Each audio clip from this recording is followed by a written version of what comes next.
Imagine waking up one morning, stepping outside with your coffee, and your yard actually looks better than it did last week. No watering, no mowing. You didn't do a single thing. That's not a fantasy. That's what happens when you stop fighting your climate and start working with it. Intro 0.15 to 0.45. Welcome back to Rooted Aura, the place where we slow down, dig in, and grow something worth being proud of. Today, we're talking about one of the most liberating things you can do for your outdoor space, letting go of traditional grass entirely. Because here's the truth, most gardening guides won't tell you. Grass was never designed for most of our yards. It was designed for a very specific climate, a very specific soil, and the moment conditions shift even slightly, it starts losing. But there's a whole world of ground covers that don't just survive difficult conditions, they genuinely thrive in them. Some of them feed the soil while they grow. Others get thicker and more lush the more you leave them alone. We're going through 7 of the best, one by one, and by the end of this video, you'll have a completely different picture of what your yard could look like. Let's go. Plant 1. Creeping Thyme. The fragrant, walkable carpet, sound of footsteps on soft ground, a gentle herbal scent described. The first one has been quietly covering rocky hillsides across the Mediterranean for centuries, not surviving, thriving in places where the sun is relentless, the soil is thin, and rainfall is a rare visitor. That place is Creeping Thyme's home. What makes it extraordinary isn't just toughness, it's the way it handles heat. The tiny, oil-rich leaves are essentially moisture vaults, sealing hydration in, while deflecting the worst of the sun's intensity. No deep watering needed, no anxious check-ins during a dry week, and when you walk across it, those oils release into the air as a rich, herbal fragrance. It's one of those rare garden moments that tea genuinely stops you in your tracks. It prefers full sun, poor or sandy soil, and a pH anywhere from 6.5 to 8 conditions, where traditional lawn grass slowly fades out. For large areas, seeding costs around $80 to $100 per 1,000 square feet.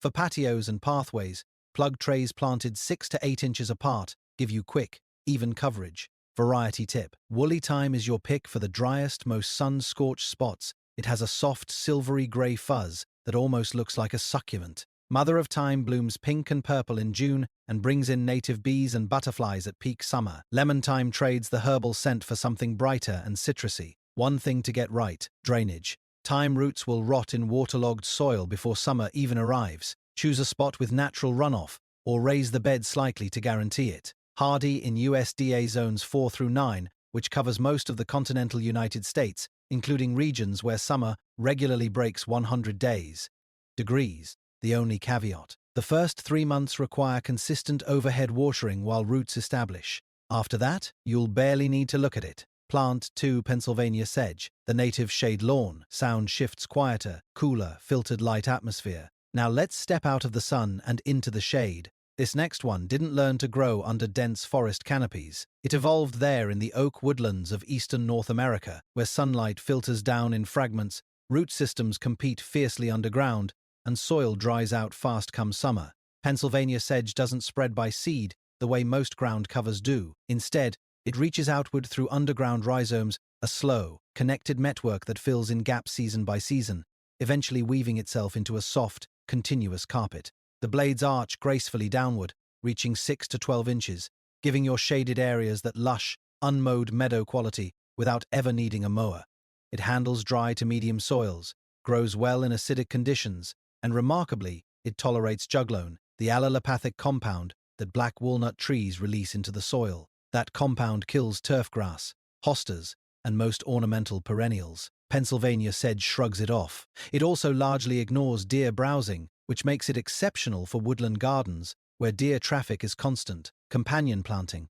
If you want a full native understory, this pairs beautifully with wild geranium, wild blue phlox, wild strawberry, and columbine plants that fill in the vertical layers above and extend the ecological richness of the whole planting. In late spring, it produces subtle creamy and brown flower spikes that add quiet seasonal interest. Nothing dramatic, just a beautiful detail. Important: don't try to grow this from seed. Germination is unreliable and slow. Plugs are the practical choice, spaced 6 to 10 inches apart. They reach full coverage within 2 growing suns.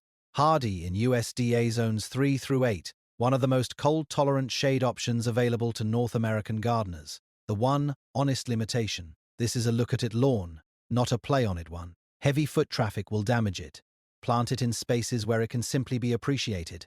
Plant 3 Kurapia.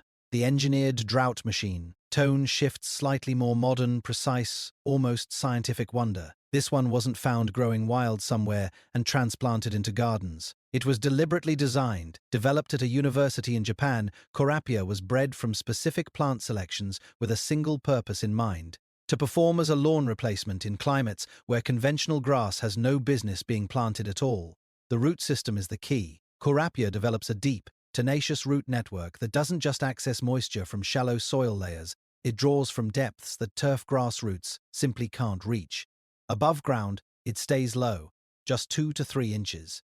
He's in full sun, without needing to be mowed. It handles temperatures anywhere from 20 degrees to 120 degrees Fahrenheit. But the water story is where this plant becomes genuinely remarkable.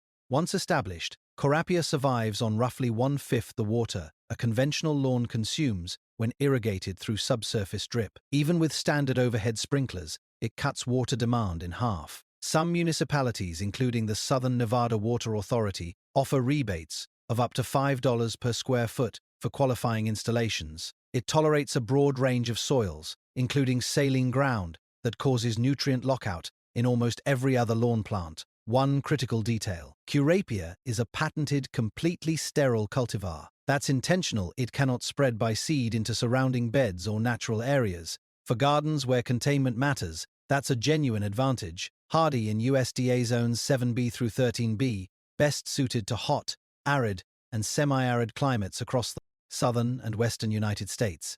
The honest downside: the upfront cost is real. A single plug flat runs around $180 to $200, and covering 2,000 square feet requires approximately 21 flats. This is an investment, but for the right climate, it pays back in water savings for years. Plant 4 White Clover. The self-fertilizing lawn. Warm, grounded tone, almost nostalgic. Farmers have known about this one for hundreds of years. It shows up in every serious crop rotation system, every pasture restoration plan, every low-input grazing program ever developed across Europe and North America. It keeps appearing because it keeps working. White clover forms a relationship with bacteria in its root system, bacteria that pull nitrogen directly out of the atmosphere and convert it into a form plants can actually absorb. Every single growing season, your soil receives a free fertility deposit. No fertilizer bags, no synthetic inputs. The ground feeds itself, and everything planted nearby benefits too. Above ground, it spreads through horizontal stems that create a dense, soft cushion, one that blocks sunlight from reaching weed seeds below. No light, no germination. It becomes its own weed barrier. Standard white Dutch clover reaches 6 to 8 inches unmowed. For HOA-compatible spaces, microclover, especially the Pipolina variety, stays under 4 inches and blends easily into mixed lawns. Variety note: the Okoi variety was developed specifically for resistance to root knot nematodes, showing an 85% improvement in seedling survival and drought persistence compared to standard varieties, a meaningful advantage in southern gardens where nematode pressure is a real challenge. Over time, soil testing after introducing clover consistently shows increases in organic matter and a natural shift toward balanced pH, meaning less need for amendments as years pass. It recovers from physical compaction and pet uri. Knee up to 50% faster than turf grass, and during drought, clover stays green and healthy for 10 to 14 days without water during a summer heat wave. Turf grass begins entering stress dormancy after 5 to 7. Cost: seeding covers 4,000 square feet for approximately $4.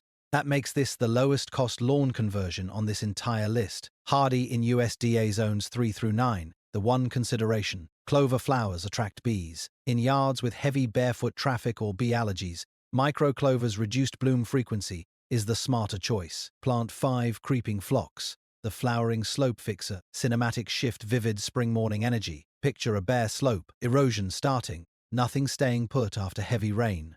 Traditional grass refusing to grip. Now picture that same slope in late spring, completely buried under a sea of star-shaped flowers in pink, purple, white and blue. So thick the foliage beneath them has completely disappeared. That's creeping pH.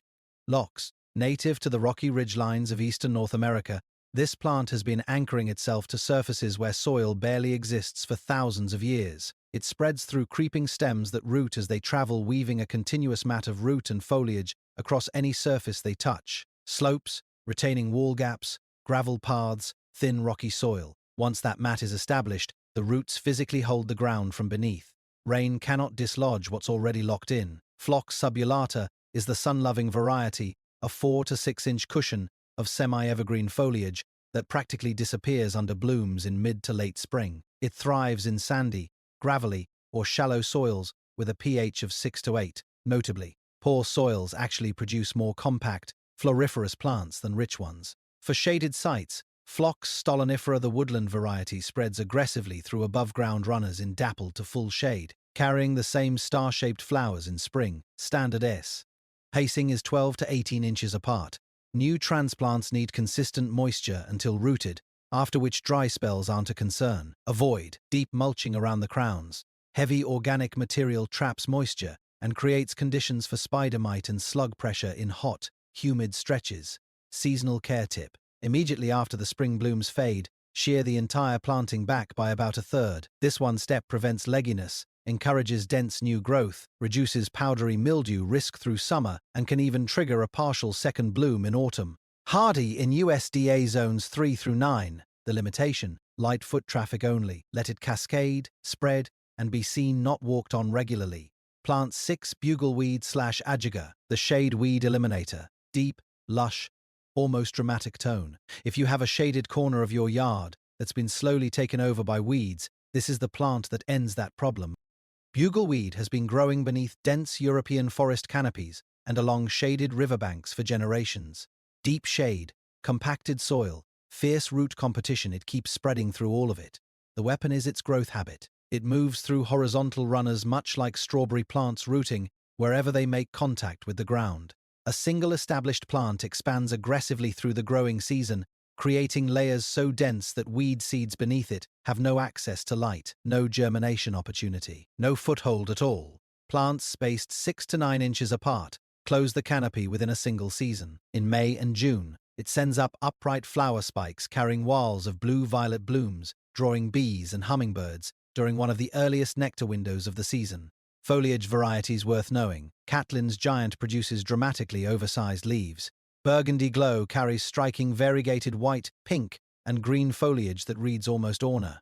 Mental. Bronze Beauty produces a rich metallic sheen that holds its color through the full season. It grows in moist, fertile loam, sand, and clay alike, and tolerates juglone, which means it can even grow beneath black walnut trees where almost nothing else will.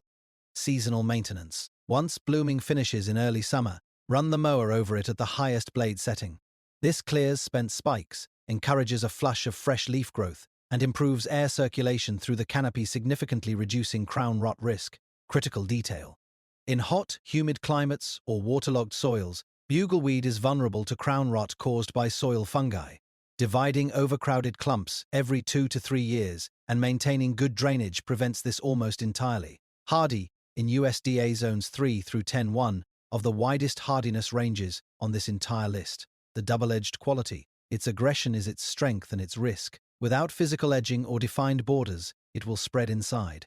Neighboring beds. Define its boundaries clearly from the start. Plant 7 Creeping Sedum, the indestructible living rock garden. Quiet, almost reverent tone, the grand finale. And now the one that might be the most genuinely remarkable plant on this entire list. Sedums have been growing on exposed coastal cliffs, alpine scree fields, and desert rock faces for millions of years. Surfaces where summer temperatures spike violently, rainfall comes in fractions of an inch, and the soil is essentially crushed stone. Every other plant retreats from those surfaces. Sedum claims them. The reason is physiological, and it's unlike anything else we've talked about today. Creeping sedum uses a specialized form of photosynthesis called crassulacean acid metabolism. Its pores remain completely closed during the heat of the day to prevent water loss, then open at night to absorb carbon dioxide. It runs its entire metabolic process on a reversed clock, timed specifically to outlast the conditions that eliminate everything around it. The leaves store water like a succulent, thick, fleshy, and self-sufficient through extended dry periods. It thrives in full sun and requires well-draining, gravelly or sandy soil of moderate to low fertility. Cultivar options. Angelina produces golden chartreuse needle-like foliage that shifts to burnt orange in cool weather. Fuldaglute carries rich reddish-purple leaves with rose-red blooms. John Creech forms a 2-inch mat with soft pink summer flowers. Blue spruce mimics the look of blue-green spruce needles so precisely that it genuinely stops people mid-step the first time they see it. For instant coverage, commercial sedum sod comes in pre-grown trays that can be laid directly onto prepared soil, no digging required. Fertilization requirements are essentially zero. Once the root system establishes, this plant runs entirely on what the environment provides and asks for nothing more. One maintenance note: remove fallen autumn leaves and winter debris from the bed before they mat down. Accumulated organic material traps moisture against the crown, the one condition that can genuinely damage an otherwise near indestructible plant. Hardy in USDA zones 3 through 10, virtually the entire continental United States. The one honest rule: don't overwater it, and don't plant it in heavy clay. This plant wants to be dry. Respect that, and it will reward you for years. Conclusion: warm, reflective tone like the final frames of a nature documentary. 7 plants, 7 different problems solved. 1 for fragrance and walkable pathways, 1 for deep shade, 1 for water-scarce climates, 1 that actually builds your soil while it grows, 1 that locks your slopes in place, 1 that shuts weeds out of your most forgotten corners, and 1 that runs on almost nothing at all. What's remarkable about this list isn't any single plant, it's what they represent together. A completely different way of thinking about your yard. Most of us were taught to ask, how do I keep my lawn alive? We water more, fertilize more, overseed more, and still spend every summer watching it struggle. The gardeners who've actually solved it asked a different question. What if the lawn itself is the wrong plant for this space? Because the moment you replace struggling grass with something that was genuinely built for your conditions, the yard stops being a chore. It stops costing you weekends, it stops draining your water bill, and it starts becoming something you're actually proud to walk out and see every single morning. That's what Rooted Aura is all about. Call to action. If this shifted something for you, if you're looking at your yard a little differently right now, hit subscribe. We put out a new video every week, and every one of them is designed to help you grow something that works with you, not against you. Drop a comment below, I'd genuinely love to know. Oh, which of these 7 are you most curious about for your own space? I'll see you in the next one.